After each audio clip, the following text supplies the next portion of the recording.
Am I the a-hole for bringing my sister-in-law's wallet to the restaurant when she conveniently always forgets it? My female 28, sister-in-law Amy, female 26, always comes to visit from out of town. She stays with us instead of a hotel and always wants to go to expensive restaurants.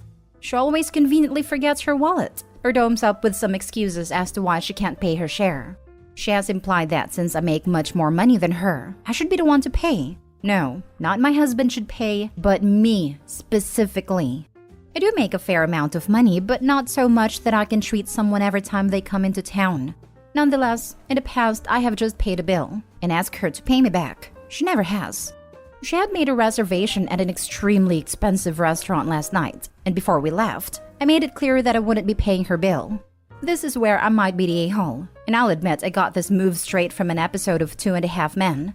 As we were leaving, her and my husband went to the car.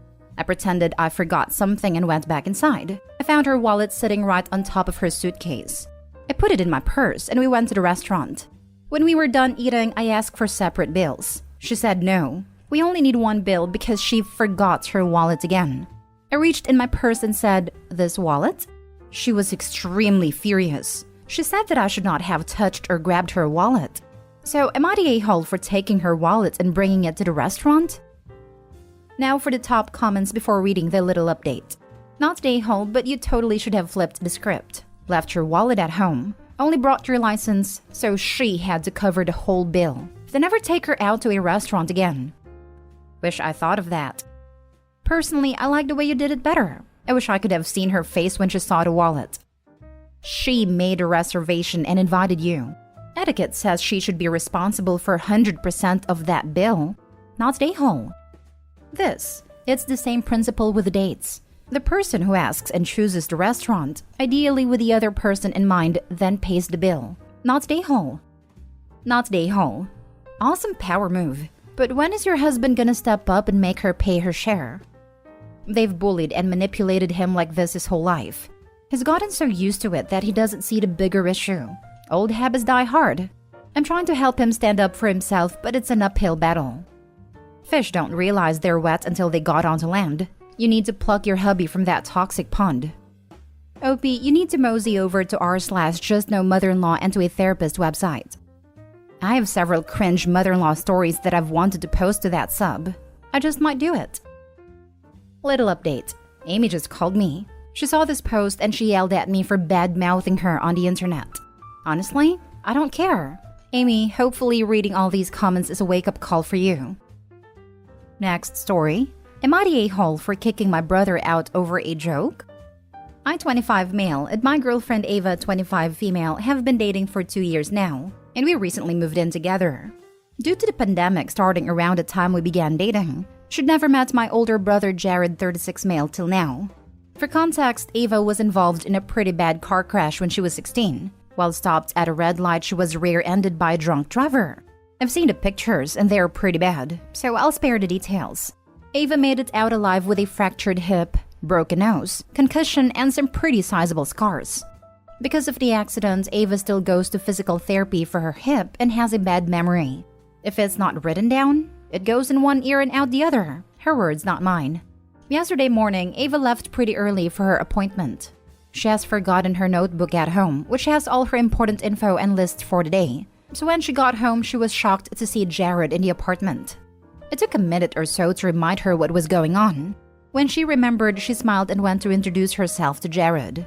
Jared laughed at her and said, "I didn't know you were dating the fish from Nemo. At least she's not a fatty." Ava was reasonably shocked by this and tried to continue on with introducing herself. Jared said he didn't need to know her name because he was going to call her Dory. He then made a joke about Ava's scar. She was wearing a tank top, so you can see the scar going from her right shoulder down her arm. The second Jared said that, I got super angry and kicked him out, telling him he wasn't welcome in our house and not to contact me. All day my parents have been calling and telling me I'm overreacting and should apologize and talk to Jared again. Ava's thankful I kicked him out, and our friends agree I did the right thing.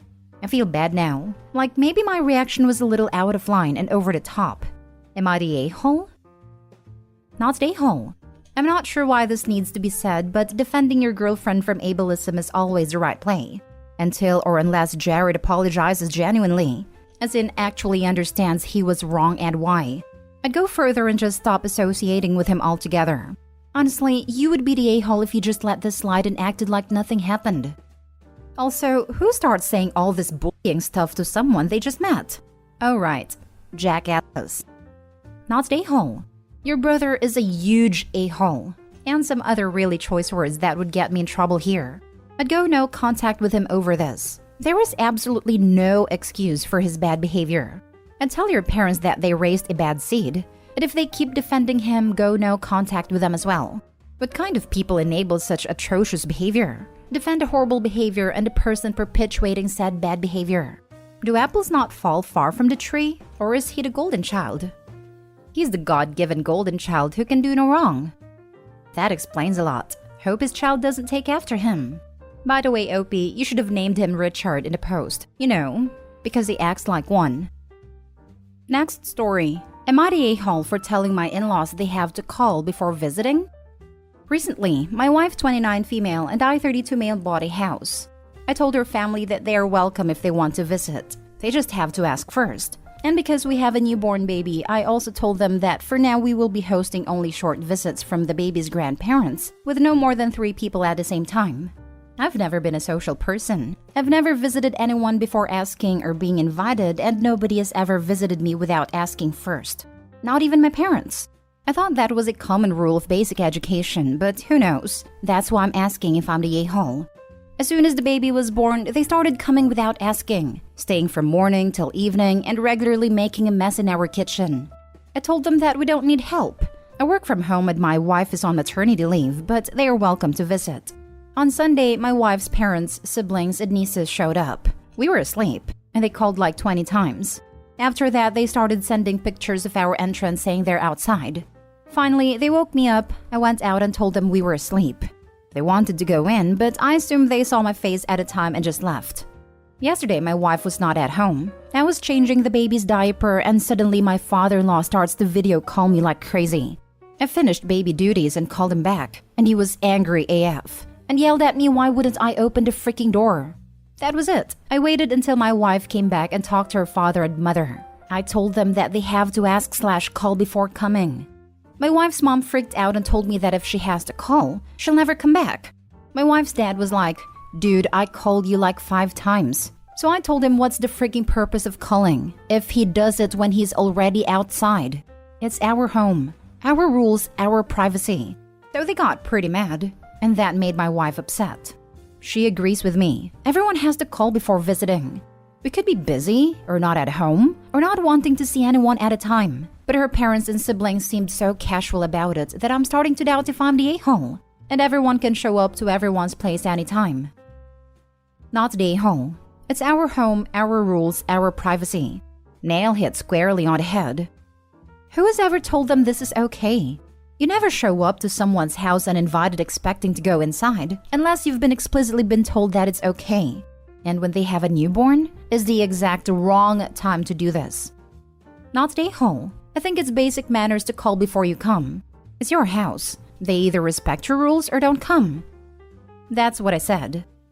Ask them if you need to get your attorney involved. Have cease and desist letters sent to them, restraining orders if needed, as well as their arrests.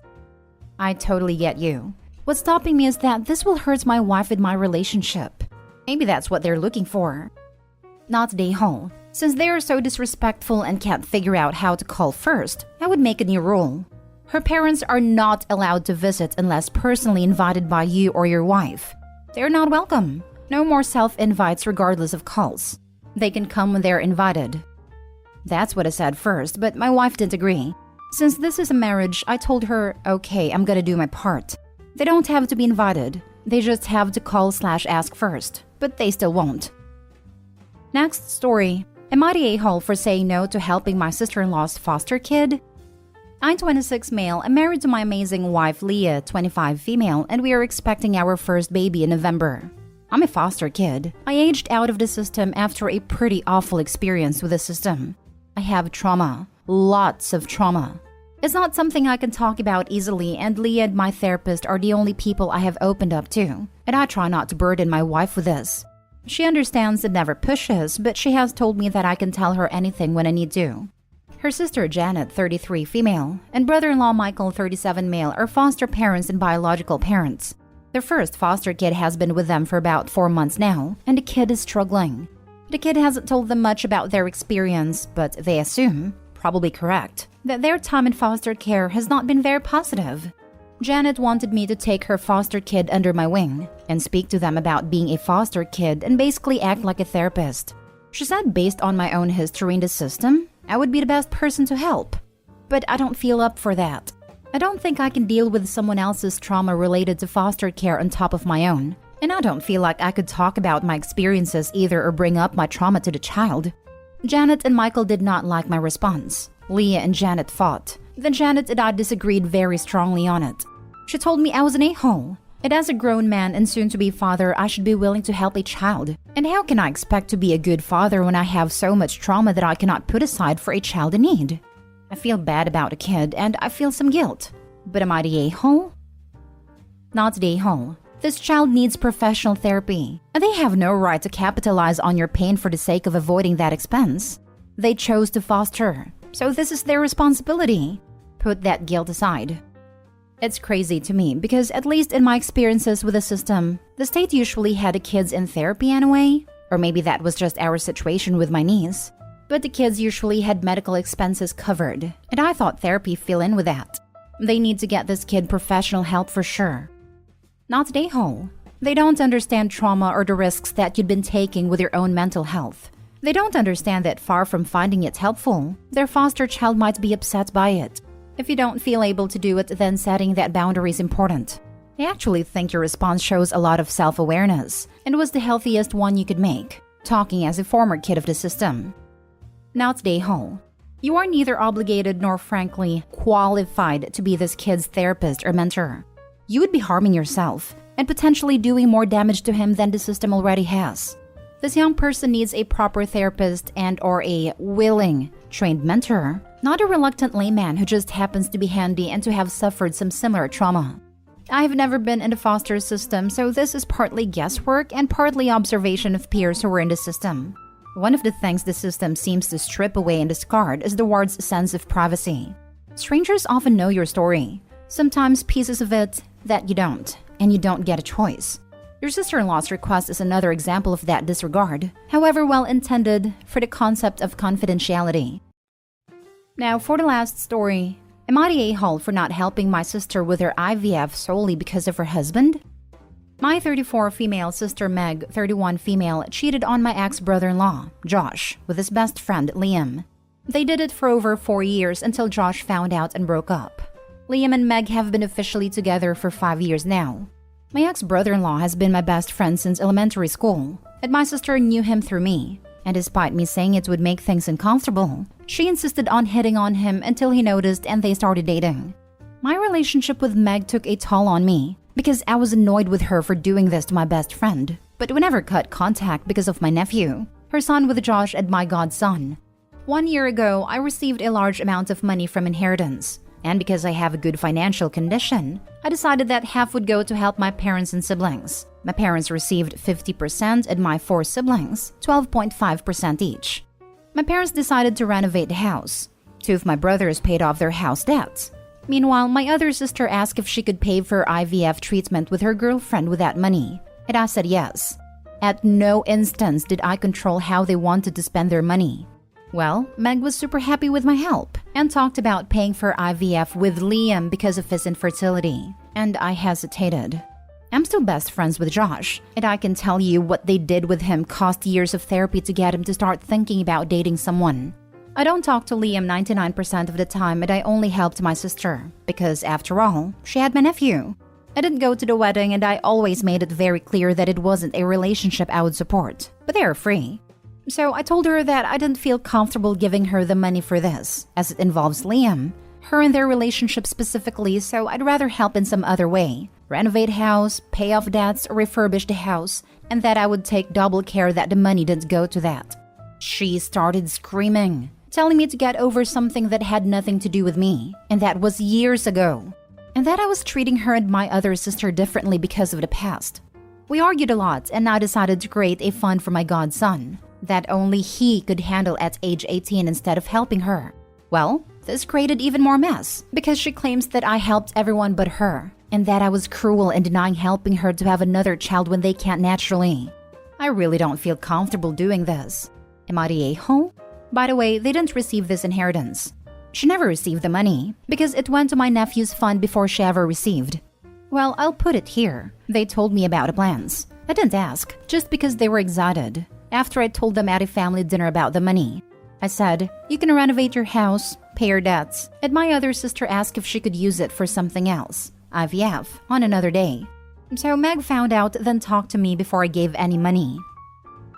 Not the a-hole. It's your inheritance money. You can get to choose what to do with it. I think setting up a fund for your nephew is a brilliant idea. If she wants another kid so bad, she can go cheat on Liam. Haha, that's awesome. OP, not the a-hole. Your money. I like the trust fund idea. Not the a-hole. Okay, so you are treating your two sisters differently. So what? One of them didn't put your best friend through the ringer. The money is yours. You could have chosen to keep the money. You could have given it to Josh, an arts museum, or the local animal shelter. Meg doesn't have any say in what you do with the money. If she really wants another child, she could try adoption. Also, by helping her nephew, by proxy OP is still helping her sister. Meg is so obsessed with starting a new little family that she's forgetting about the son she already has. Her pouting about the money going to her son is indicative to the quality of her parenting. If she cannot afford IVF, then she cannot afford another child. Sorry. Absolutely not the a-hole. I hope Josh is doing better.